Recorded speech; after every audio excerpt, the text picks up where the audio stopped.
Hi guys, welcome back for episode number 10 of the weekly playback. I did not do an episode last weekend because I was at my best friend's wedding, so I have a few more games than usual to discuss this week. So the first game I will talk about is called Cheese, Mouse, Cat, Cucumber.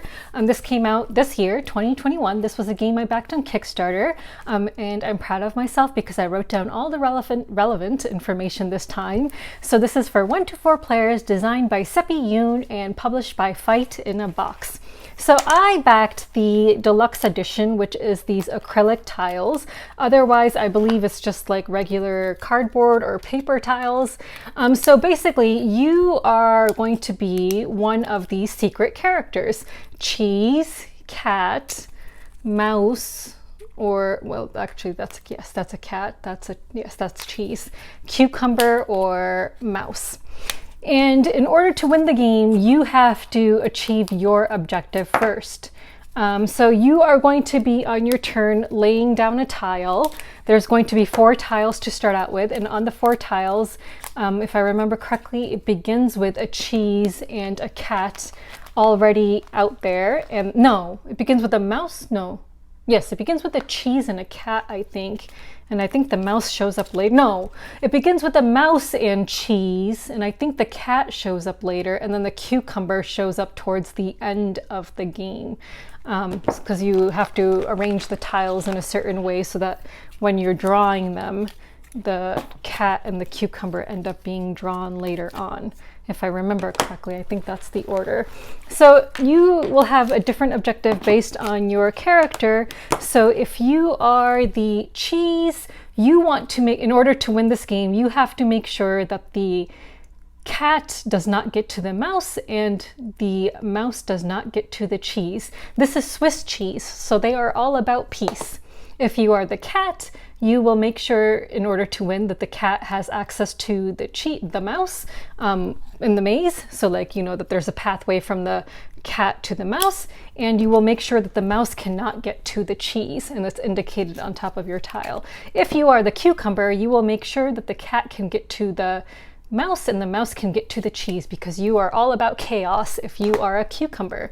And if you are the mouse, you will make sure that the mouse cannot get to the that the cat cannot get to the mouse, but the mouse can get to the cheese. So as soon as you meet your win condition, you win. So yeah, so on your turn, you will lay out a tile, and then on these tiles, there's like little symbols, arrow symbols, and then if there are corridors next to them, not animals, but like, or not cheese or animals, but like an actual corridor or whatever, then you will rotate it according to the arrows, and then you move the animal. If there's a cat or a mouse, I believe you move it along the path, if there is a path for it to move along. Something like that. I might be, messing up a little tiny bit here and there, but yeah, that's essentially it. I played this game twice at 3 players, and I really liked it. It's just a fun little filler game, and these tiles are amazing. I love the artwork. Yeah, and I like the fact that there's a Persian rug in this one. Check that out. Yeah, the deluxe edition came with these extra tiles. I don't know what they are or what they do yet. I think it's some kind of an expansion, so I have to figure that out. Oh, it came with this other cool artwork too. So like this cucumber, this cat, mouse, cheese, cat. That's nice. Oh, actually, those are the things that actually appear when you, sorry, never mind. So that actually, I think, is one of the tiles you have to put down, maybe. And this one appears. It's like one of the tiles that will be flipped later on. This one, I'm not sure. I guess you can just pick which mouse you want. And then cheese, I don't know why there's this on the back of the cheese. I don't know. Anyway, so yeah, so this game I really like. Yeah, so if you're into fun little filler games, like it's kind of like a maze game, kind of like a social deduction game also. Yeah, it's cool. Oh, and each character has their own special ability, so you can once per game use your special ability, but you have to reveal who you are if you want to use your special ability. I did not use mine at any point in the game, I believe. Yeah, so that is mouse, cheese, cat, cucumber. Okay, yeah. If you back this, let me know what you think of it. I was super excited to get it. I do want to try the solo mode. I have to say I'm not a huge fan of this cloth bag. This doesn't even fit into it. These are the rules. It would get all bent out of shape, so I do wish it had come in a box, to be honest. But yeah, that's like my only gripe with the game, so I mean, that's not too bad. But yeah, this can get lost because you have to keep it out separately. So yeah, not a huge fan about that. Okay. The next game I played was Lost Ruins of Arnak, and that was my third time playing it. I do have it, but it's a really big box, so I'm not going to take it out and show you. So that is a deck building and worker placement game. The first time I ever played it, I actually played it before it was released. I did like a live stream of it on TTS for their convention that they had or something like that, Czech Games. So yeah, so I don't really count that play because it was over TTS, and I do not like playing games on TTS. And then I played it a second time. The second time I played it as a 4-player game, and I actually played with 2 game designers and someone else who works in the board game industry. This was in California when I went to visit a designer in California back in late March, early April. So that was fun to play with some designers and just kind of see how they play a game. And then this time I played it with some friends who are, of course, major board game enthusiasts. And this time I would have to say the first time I didn't really, again, I can't really speak about the first time. This time I felt like you don't have enough workers. You have like 2 workers that you can actually put down on the spaces on the main board to like explore or do whatever, or get some resources that you need. And then you have cards which you can use for actions to take other actions and stuff on the board. So your cards, you know, are multi-use cards. But yeah, by the end of the game, we all felt like we could have all used one more worker. And yeah, I definitely felt like that. Like there were, by the end of the game, like, oh my God, I just needed one more resource of something and I could have gotten a lot more points. But yeah, if I just had one more worker, I would have been able to do what I wanted to do. And we all like felt that way. We all felt like, you know, maybe 3 workers would have been good instead of just 2 in this game. But otherwise, we all loved it. So yeah, so if you guys haven't checked out Lost Ruins of Arnak, you know, it was one of the big releases of like, you know, 2020, you know, worker placement and deck building game in one. And of course the other one is Dune Imperium, and of course Endless Winter, which is going to be coming out in a couple of months. So yeah, so if you're into worker placement and deck building, then you know, definitely check out Lost Ruins of Arnak. The next game I played was Cinque Terre. Now this is an old game. I don't know why I put 2020 as the year. It's definitely not a 2020 game. Let me just look up the year. Oh, I did. Hi. Even though I wrote down the information, I totally didn't give you guys the information for the last game. All right, let me just backtrack.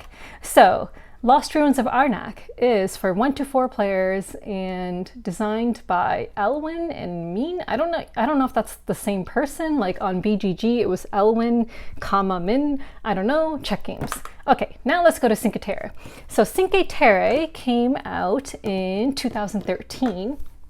I have it right here. It's a pick up and deliver game. So this is designed by Chris Handy. He designed a game that I played months ago now, Long Shot the Dice game. But yeah, this was always on my wish list. I don't know why. Maybe just the theme, the location, I don't know. So yeah. Cinque Terre, designed by Chris Handy for 2 to 5 players by Rio Grande Games. This is a pick up and deliver game. So you have this board, and on your turn, you will be able to go up to 4 spaces. You can take, I can't remember how many actions you get on your turn. So there's going to be dice here, no wait, there's going to be some, sorry, there's dice here, there's dice here, and there's dice here and here. And you will have certain resources here and here and here and here, like different fruits that you want to pick up. And then, so you're basically going to be getting these fruit cards, and you start the game with some fruit cards. You want to go to the various locations to harvest those fruits and actually pick up the fruit pieces, which are just wooden cubes, but I think there's some upgrades available.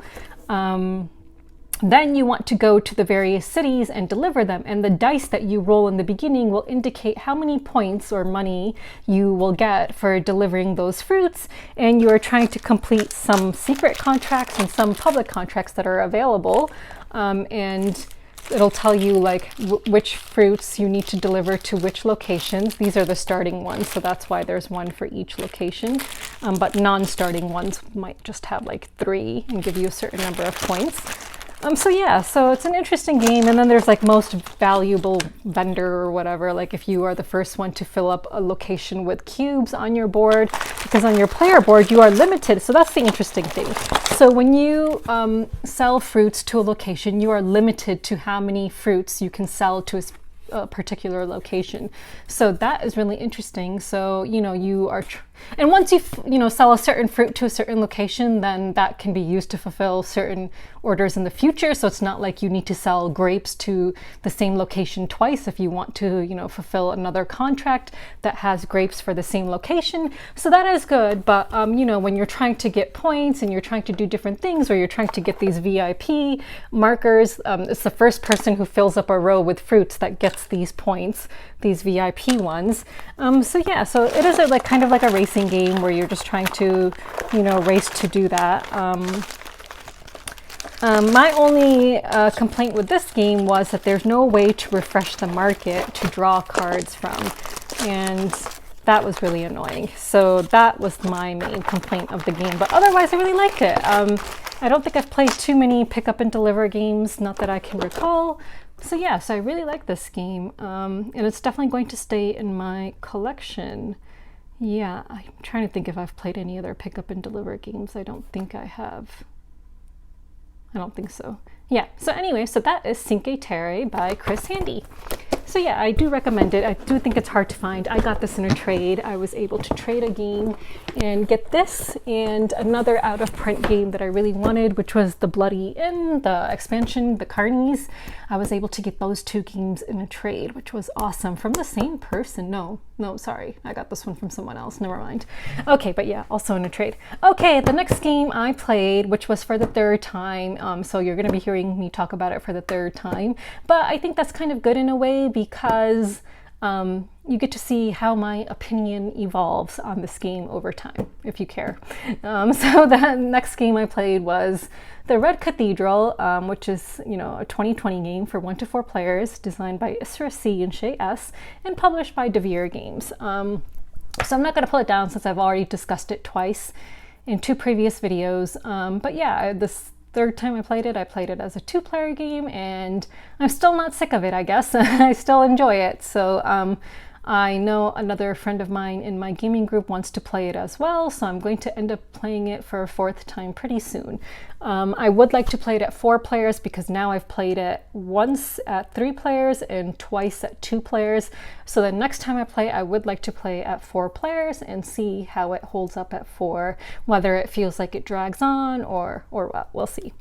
So yeah, so I still highly recommend the Red Cathedral if you haven't played it. Okay, the next game I will talk about is The King is Dead. The 2nd edition was published in 2020 by Osprey Games. It is for 2 to 4 players and designed by Pierre Sylvester. Now this is like an area control game. It's an interesting kind of area control game, because it's not like you're in charge of one color.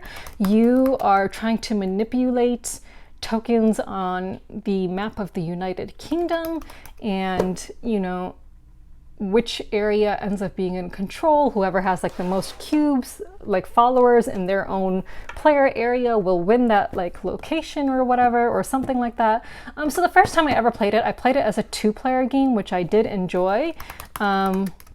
I do feel like my opponent was a little bit slow to catch on how to play. So you have 8 action cards in your hand, and that's all you have for the entirety of the game. And those action cards can like move tokens, move cubes from one spot to another. They can like add some cubes to an area that's like controlled by a certain group, like the Scottish, English, or Welsh, or whatever. So if you don't use an action card, you can pass. If everyone passes all in a row, then there is a collapse, I think it's called, and then a collapse token comes out. So it's an interesting area influence game. I do not like it at 4 players. So at 4 players, you play in teams and you cannot communicate with your team member, which is weird. So I'm like, why are we even playing in teams if I can't even talk to my teammates? And then how the game is scored in the end depends on whether there's a coronation or collapse. Like after 3 collapses, then there's, I don't remember the term for it. Oh, the game is right there, but I'm too lazy. I don't remember the term for it now, but yeah, so the end game scoring depends on how the game ends, whether there's been 3 collapses or a coronation, and then how you score your tokens depends on that. And when you're playing with a team, like your total tokens can matter or cannot matter. It's just weird in a 4-player game. I didn't like it.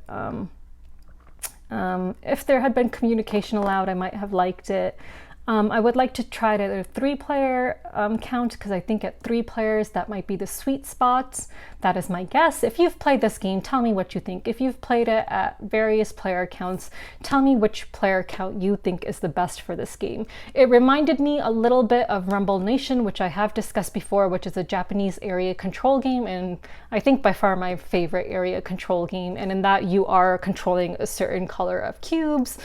So you know it's very evident, you know, which area you might end up getting control of, even though things can change throughout the game. But this one is just kind of like a little bit of chaos. Like, you know, I do something and someone messes it up, then someone else does something and messes it up, like, and then basically you're just going around and around until, you know, everyone passes or whatever. It's just, I don't know, it's just not my thing, I think. The first time I played it at 2 players, I liked it more. I just felt like there was a bit more control over the game, but at 4 players, it just felt like pure chaos, and I just wasn't a fan of it. So yeah, so if you've played it, please tell me what you think. So I would like to try it at 3 players, but of course it's not going to be high on my priority list, so I don't know when I'll get to play it at 3 players.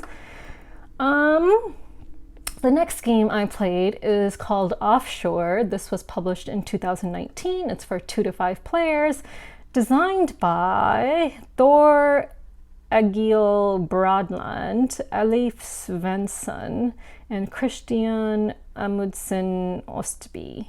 These are Swedish names. I hope I pronounced them right. It's published by Apparel Games. So this is a network and route building game and a push your luck game. So I am not a fan of the theme at all. It's about oil drilling, offshore oil drilling, and the board I thought was really boring looking. Like, you know, my group wanted to play it. I don't own the game, so I was like, sure, I'm down to try new games, even though I didn't like the theme at all.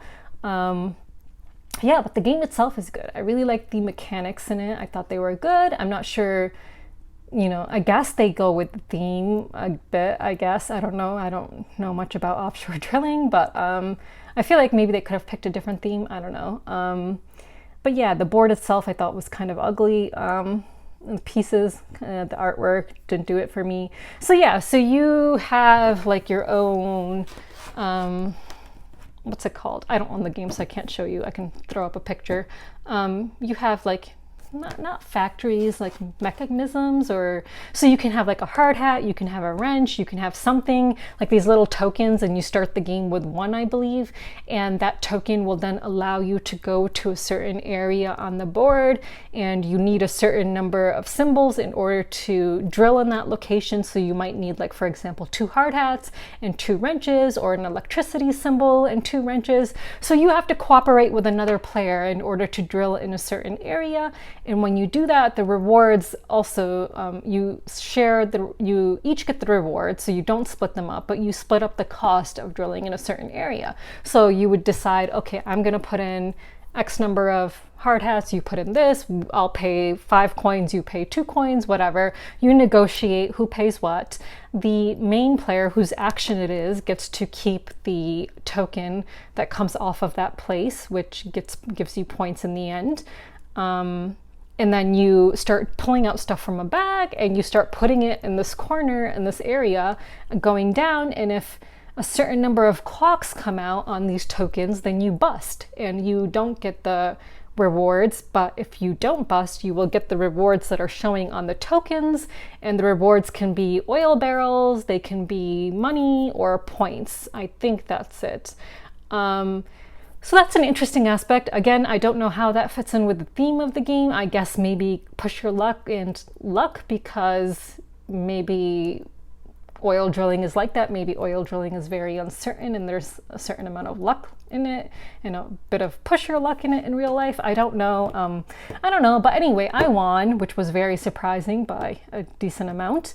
I think I won because of my thingies, my oil thingies being, I don't know, I don't know what they're called, being in a network with each other, so being pretty close to each other and connected to each other. So I think that's why I won in the end. I also had a number of things that I purchased from the market in order to partake in more of the drilling. As far as I can remember, I was the only one who had put out all of my rigs. I think they're called rigs, oil rigs. I think I was the only one who had put out all of my oil rigs. So yeah, an interesting game. The mechanics, again, I think are fun. I just don't think I'll ever play it again because I was not a fan of the theme. What else? Yeah, I guess that's all I really have to say about it. I felt like I had something else to say about it. I can't remember now, but yeah. So yeah, I don't think I'll play it again. Oh yeah, I remember what I was going to say. I was going to compare it to another game. So this, of course, is not a deck building game, but another game in which you have to negotiate to complete contracts and stuff is Moonrakers. And the negotiation in Moonrakers just feels so much more cutthroat than it did in this game. Like, everyone was just so amenable. It was like, oh, you want to go in on this? You want to pay this many coins and I'll pay this many coins? It just felt so much more pleasant, and people were just so much more amenable to wanting to go in on locations with you and drill in those locations. Whereas in Moonrakers, the negotiation is so much more cutthroat when you are trying to complete contracts with other people. I don't know why. I think I need to play Moonrakers again, but I think maybe there's just more at stake in Moonrakers, so maybe that's why. So yeah, so that was another game I played. The next game I played, which I actually have to be able to show you, is called Juicy Fruits. This came out in 2021. It is 1 to 4 players, designed by Christian Store, published by Capstone Games Family and Deep Print Games. Now this is a tile placement, grid movement, and contracts game. So you are going to have a board, and on your board you are going to have different tokens, like fruit tokens and different other kinds of tokens, and you will be trying to push your tokens, and the number of spaces you push them, that's how many fruits you can collect, and you need fruits in order to... So just check out these fruit pieces. Oh, I love them, they're so amazing. Let me see if I can get you a banana. Banana in lime. Yeah. All right, so you've got bananas, you've got limes, mangosteen, orange, and pomegranates. Yeah, nice chunky fruits. I really like them. So yeah, so you will be gathering fruit and fulfilling different types of contracts. And you will have a main board that has little small business tokens on it, which can be upgraded tokens for you to fulfill ice cream contracts or to be able to gather more fruit on your own board. So you will pay to get those other small tokens to stick on your board. You also have boat tokens around your board that have contracts which you are trying to fulfill so that you can make more room on your board to start pushing things around a bit more. So you have these tokens that are randomly drawn and placed around your board, and they cover up a portion of your board. So you want to, you know, they're going to be all around your board, so you want to fulfill these contracts so you can get them out of the way and be able to slide your fruit tokens more spaces to collect more fruit. So you also have to pay fruit to fulfill these. You have to pay fruit if you want to... Now let me show you some of the vendor tokens and stuff. So for example, here's a token you might be able to get and place on your board, and when you move this one, then you can sell some ice cream if you have the fruits necessary to do so. There are these upgraded fruit ones that you can buy by fulfilling, you know, bribing the people. So there's the main board has people that you need to bribe in order to get those. So let me show you the main board. And that's the scoreboard. Okay, here's the main board. So the main board has these people and you need to pay them the fruits shown in order to get the token from the row that you want, and you'll also get the points when you bribe them with fruits when you get that token and place it on your board. So the tokens with the brown edges you can move around. The tokens that are green cannot be moved, they're stationary. So, you know, when I played it, we had different kinds of strategies. Mine was to clear up my board as much as possible before I started adding other things to it. Not sure that was a winning strategy. I was winning throughout the game, but then I ended up losing. I ended up coming in last, whereas this other player whose board seemed super gridlocked ended up coming in second, and I'm like, how did that happen? Like, his board was like a gridlock with just so much on it, and I don't know how that happened, but yeah. So I really like this game and I would like to play it again, and it has some advanced mode, which is the juice factory mode. I don't know how that one works, but I would like to try it out. It looks cool. I don't know how the advanced mode works, but I want to try that. So yes, I'm finally glad. I was happy that I was finally able to get a review copy of this game because I had really wanted to try it. I'd heard so much about it, and it did not disappoint at all. Yeah, and it has a solo mode, which I would like to try. So yeah, so I do recommend this game. It's a good family game. I do like it. So that was the next game I played. Oh, there's still one more game. Okay. I don't have the next game I'm going to discuss, but the next game I'm going to discuss is Khora, Rise of an Empire. I do have a review copy on its way to me, so I hope to make some content of it. This is for 2 to 4 players. It came out this year, 2021. The designer is like a design studio. It's Headquarters Simulation Game Club. That's what was listed on BGG. Interesting. It's published by Yellow Games. Fun fact, it's Yellow, not iYellow. I kept on saying iYellow, but then someone who actually works at Yellow told me it's yellow. So yeah, like the color yellow. So this is a simultaneous action selection, like civ building, city building type of game, and you're kind of like racing towards things to complete like different, because there's different achievements, and whoever gets those achievements first will get like a small bonus of some kind. There's dice rolling involved. So the dice rolling determines which actions you can take. So everyone has 7 action cards numbered 0 through 6, and you assign dice to them and take those actions. You reveal them simultaneously, and you start with the lowest number going to the highest number, taking those actions in sometimes simultaneously, sometimes in turn order. It depends on which actions come up. If it's military, then you take them in turn order. Yeah, it's an interesting game. There's, you know, different, like, so I think on BGG it actually is listed as city building. I don't know what the difference is between city building and civilization building. I thought it was a civ building game. I don't know if there's a difference. I need to kind of read into that. If you know, please tell me what the difference is between a city building and a civilization building game, because I thought this was a civ building game. I don't know. But anyway, I really liked it. So I'm not huge into civ building games because they always seem so huge and like, I don't know, super complicated, but I liked that this was not complicated. I liked that it's not complicated, but it's very strategic. Like, I think the fact that I lost by a lot would prove that. Like, I was more, so my character started 1 up on the military track on my personal board. So I thought, okay, I'll focus in on military for the most part of the game, but I did a really bad job of it because I was not getting higher and higher in glory, and in order to really profit off of my military conquest, I should have gotten higher in glory, but I did not on that track. So I only ended up getting 2 tokens from conquest, and I'm not sure what I was doing. I really don't know what I was doing, but clearly my strategy was a losing strategy. This player sitting next to me, he was getting so many points throughout the game, but then at the end of the game, it was someone else who also kind of focused in on military, but he was higher on the glory track and had more tokens. And I don't know what I was doing. So I would like to play again so that maybe I can try to figure out a good strategy in this game. If you've played it, tell me what you think. It's a great production quality. It's beautiful. It has dual layered boards. I love the colors in it. The colors are so pretty. The player colors, next time if I have a review copy, I'll show you guys. But they're like these pretty like peachy colors, like a teal color. There's like like a light bluish grayish color, but then the other player color is like black. I mean, we were playing a 3-player game, so no one used the black color, but I'm like, they had these like really pretty like pastel like colors and then black. I'm like, why couldn't they have chosen like a pretty like pastel purple or something? I don't know. So that didn't make sense to me, but whatever.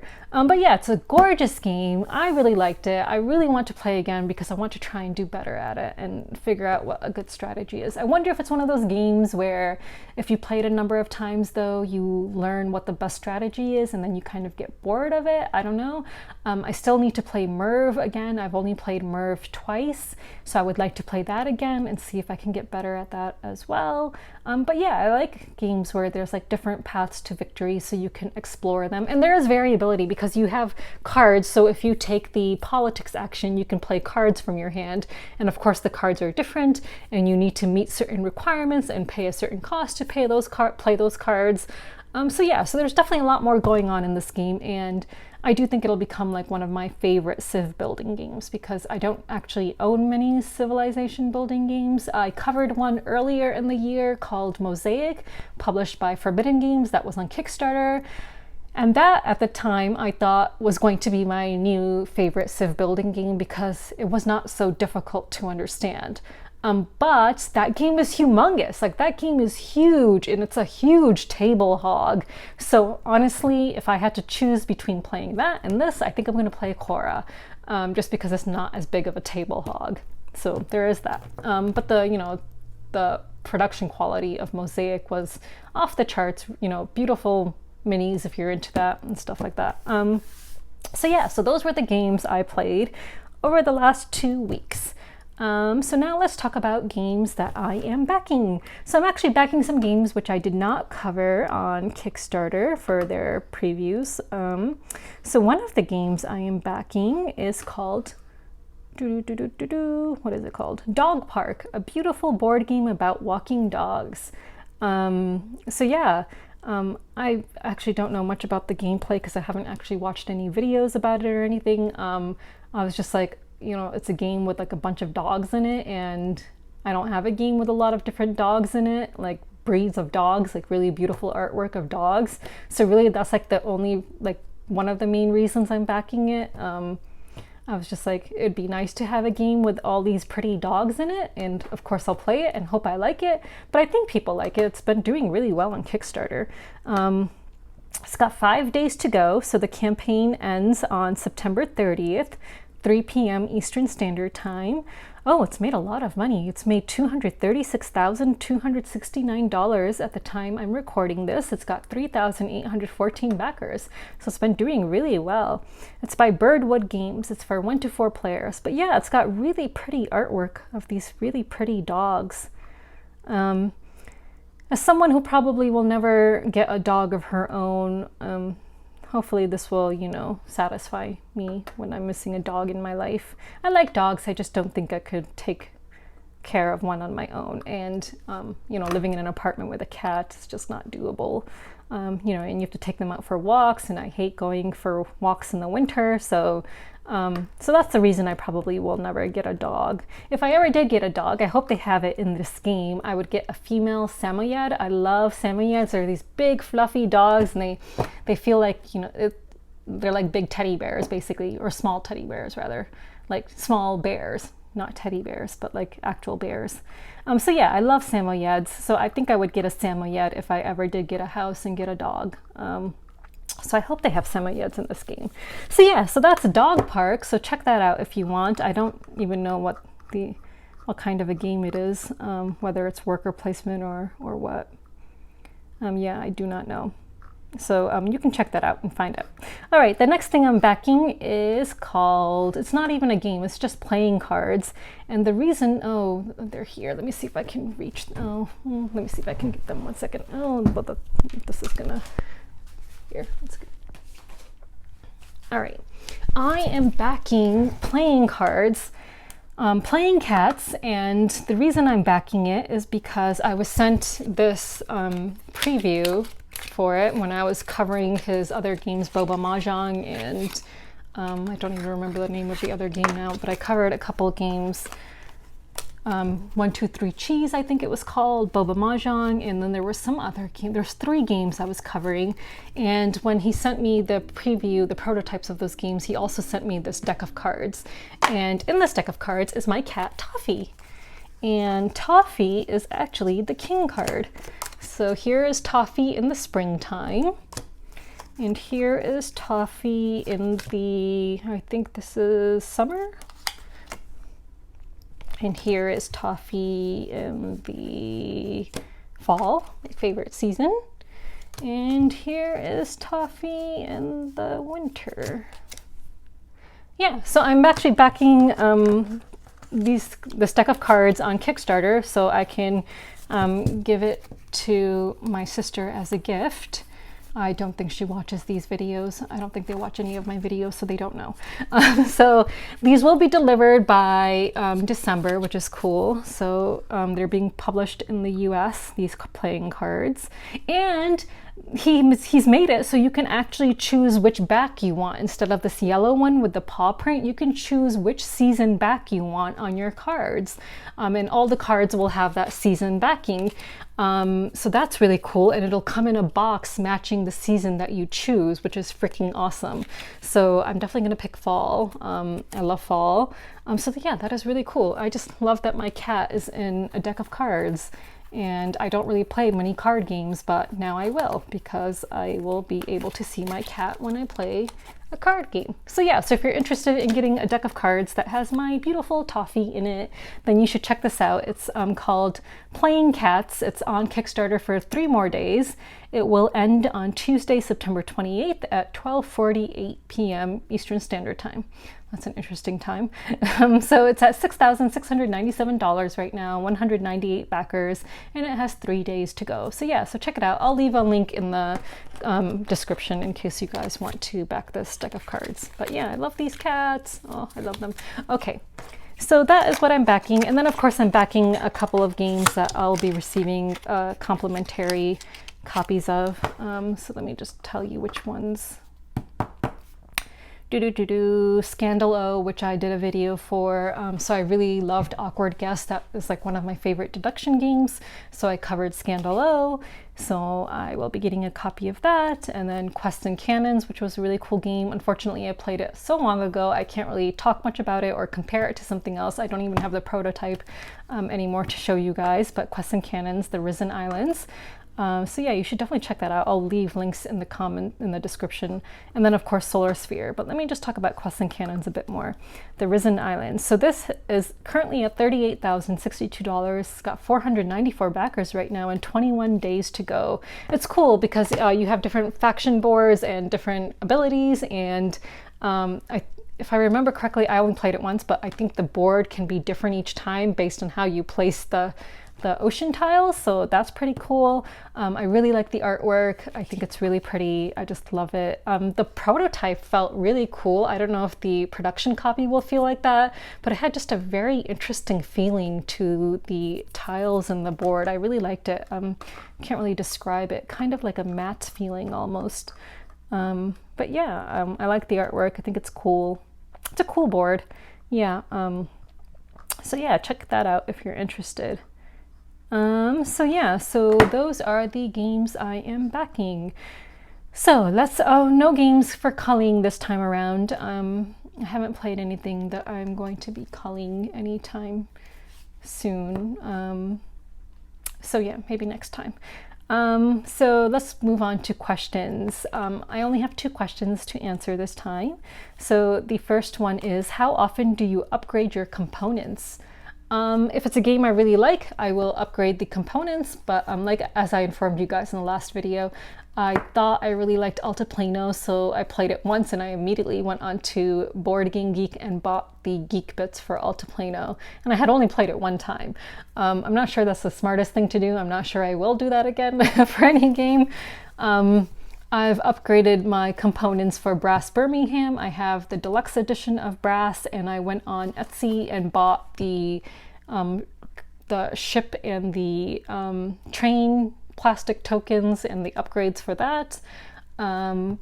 What else? I've upgraded Quacks of Quedlinburg. I think if you have Quacks of Quedlinburg, that is a game that I think everyone should upgrade. Like, it enhances the gameplay experience so much to have these chunky bits that you can pull out of a bag instead of just like little cardboard pieces. Honestly, like, I would not want to play that game without upgraded components. Like, if you're playing Quacks, I think it's almost basically like a must. Like, if you're buying Quacks, I feel like you need to budget money in order to buy the upgraded components for it as well, because it really enhances the gameplay of that game when you have those nice chunky bits. I don't have the geek bits for Quacks. I actually, so here's another thing. I went onto Etsy and I bought the really chunky ones where you snap in the cardboard pieces into them. So they're much chunkier than the geek bits. But it requires a bit of work, and I thought I was saving myself money by buying those and then gluing in the cardboard pieces, but it took a lot of time, like a lot of time. And in the end, I only saved a couple of dollars. The price difference between those and the geek bits was not that much. So if you are going to get geek bits, I would upgraded components for Quacks. I think I would recommend the geek bits so you don't have to spend time gluing all your cardboard pieces, like snapping them and gluing them into these chunky pieces. And also, if you get the geek bits, at least you'll have the cardboard pieces in their regular form, should you decide to later on use them for something. I don't know. So mine are like actually in these chunky pieces now, so I don't actually have the original cardboard separate. So not that it matters, because I mean, I don't know. So yeah, so highly recommend upgrading for that game. What else have I upgraded? I'm not sure if I've upgraded much else. I am someone who sleeves a lot of games, so you might have noticed in my last video I had the cards for Brew, which by Pandasaurus sleeved. So there's 3 different times I sleeve games. I sleeve games for cards that I sleeve cards for games that are very expensive, so to preserve the cards, or collector's games, of course. Or I sleeve games for cards that I know will be, why do I keep on saying sleeve games? I sleeve cards for games that I know will be played a lot, also to preserve them. Or in the third instance, I sleeve cards in games that have really crappy quality cards, and that's where Brew falls under. So the production quality of the cards in Brew was so poor, so that's why I sleeved those cards. So I don't know if that counts as an upgrade, sleeving your cards, but I'm naturally a sleever. I like sleeving cards. So like I just recently bought a game, the Belgian Beers Race, which arrived like 2 days ago. So it's like a pretty unique game, which I don't think, you know, you'll be able to find if you want to buy it very easily. So like a game like that, I would definitely sleeve without hesitation. I would sleeve my favorite card, you know, my favorite games cards like Obsession, definitely sleeve those. I tend to sleeve a lot. Yeah, so again, I don't know if that counts as an upgrade, but it ends up costing a lot of money. So yeah, when you buy a lot of sleeves. I don't think I've upgraded anything. Oh, I did. I backed the upgraded bits for Obsession, actually. I don't remember what that Kickstarter was called. Meeple something maybe. I can't remember what it was called, but I did back the upgraded components for Obsession. So I'm looking forward to getting those, but I don't think I have anything else upgraded. I think that's it. If I remember anything else, I will leave it in the comments or something. Yeah. The next question is a question for you. How many and which languages do you speak and understand? I have noticed that you frequently engage with Spanish-speaking content creators. That's a fun question. So growing up, I spoke English and Urdu. Urdu is the language that is primarily spoken in Pakistan and India. Urdu is like a mixture of like Hindi, Turkish, Persian, Arabic, and English. It's an Indo-European language. It's beautiful. There's a lot of similarities spoken between Urdu and Hindi, and even Persian a bit. So that's a language I grew up speaking, but because of like my, I've talked a little bit about it before, my kind of connection to Iran. So I finally did learn Persian. I studied Persian for 3 years, and I can speak it. It's a bit rusty now because it's a bit out of practice. Unfortunately, I don't have any Persians in Ithaca to practice with on a regular basis. But yeah, when I went to Iran, actually, I went to Iran before I learned Persian, but I was even then able to like pick up a little bit here and there because there are some words that are crossover between Persian and Urdu.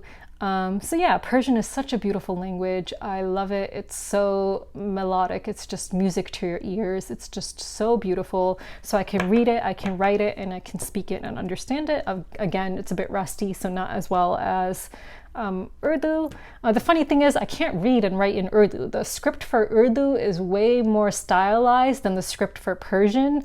So I can read Persian and I can write in Persian, but I cannot read or write in Urdu. Every time I see Urdu script, it's just way too stylized. I just can't read it. I don't know why it's like that, but it's very difficult for me to read. Arabic, I can read Arabic. I studied Arabic for a number of years. I can read it. Even though I studied it for a number of years, I can no longer speak it. I can basically say merhaba or like ahlan wa sahlan or like, kayfa halaki or whatever. But Arabic is such a difficult language. It is a Semitic language. It is very difficult to learn. Not only do you have singular and plural, you have dual, and then you have gender added on to everything. So like for me to like sit there and think about how to craft a sentence in Arabic, for a non-native Arabic speaker, it just required a lot of brain power. Whereas Persian was very easy for me to pick up. I picked it up so easily, and it's a very easy language. It's Indo-European. I feel like Indo-European languages are pretty easy to learn. And then the other language I speak is Turkish. Again, it's a bit rusty. I don't have anyone to practice with. I studied Turkish for 3 years, and when I went to Turkey, I've been to Turkey twice, I was able to speak and converse with other people, which was amazing. But again, it's rusty. Turkish is a Turkic language. So yeah, it's a bit different. It's where you add like suffixes to the ends of words to form sentences. So it's a nice, beautiful language. I love Turkish as well. And then finally, Spanish. I studied Spanish in middle school and high school. I think I took a total of 5 or 6 years of that. So, I can pick up on basic stuff now. That was a long time ago, so a very long time ago. I have, Spanish-speaking friends, so I try to pick up on a little bit here and there, and I can, of course, say the basic stuff that I think everyone knows, like hola, ¿cómo estás? Like, one thing I've remembered how to say over the years is, I want vanilla milkshake, because I don't know why I remember that, like yo quiero batido de vainilla, like I don't know why I remember that.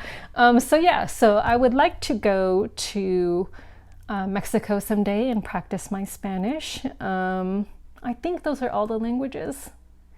Hindi spoken is like Urdu, so I can understand Hindi. I can watch Indian movies, like Bollywood movies. I haven't in a very long time. The last one I saw was probably like in 2004, something like that. And then I can understand certain dialects of Urdu and Hindi. So I can understand this one dialect called Saraiki, which is similar to Punjabi. I can understand it. I cannot speak it. It is very difficult to speak. It's the dialect that my parents speak. So my parents are from, well, one of them is passed on, but the northwestern frontier province of Pakistan, which is like closer to Afghanistan, and the dialect they speak there is Saraiki. I think those are all the languages. Yeah. So yeah, so those are all the questions I got this week. I am not going to say much about anything else right now, I guess. You know, I've had some people hounding me about the same stuff, and I told them where they could look to find my statements and stuff. So if they did, I don't know, whatever. I did have a question for you guys, and I'm trying to remember what I was going to ask you. I don't remember now. So yeah, so I guess that's it. So if you have any questions for me, feel free to ask. Yeah, sorry if I just rambled on a lot today, but I guess that's it. Oh yeah, my board game is coming along. I'm happy about that. Oh yeah, I remember what I wanted to ask you guys. It was this. So I am working with, the publisher hasn't signed my game or anything, but I'm working with a publisher who's kind of like mentoring me on my elephant worker placement board game design. But this other board game I have in mind, which I don't want to say too much about right now, but it is a deck builder, and it kind of came to fruition in my head the other day, and I'm super excited to work on it.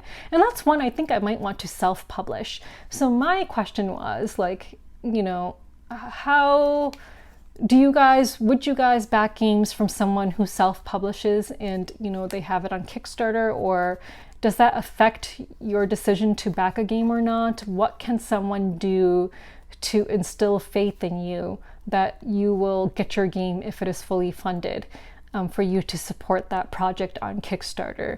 You know, I've backed so many games on Kickstarter. I think my profile is actually public on Kickstarter, so people could, I think, even see which games I've backed. So I hope that if I were to self-publish this game, because I have a very, like, specific vision for this game and I don't want it to be changed. Like, I have a very specific art style in mind for this game, and if this game is developed, I want to make sure it's exactly as how I imagine it in my head. So, you know, I'm worried that if I were to go with the publisher, if a publisher did sign my game, that they would want to change things that I would not be happy with. And I do think it's a game that would be easy to self-publish, relatively easy, because it wouldn't require too much, I think, in terms of production.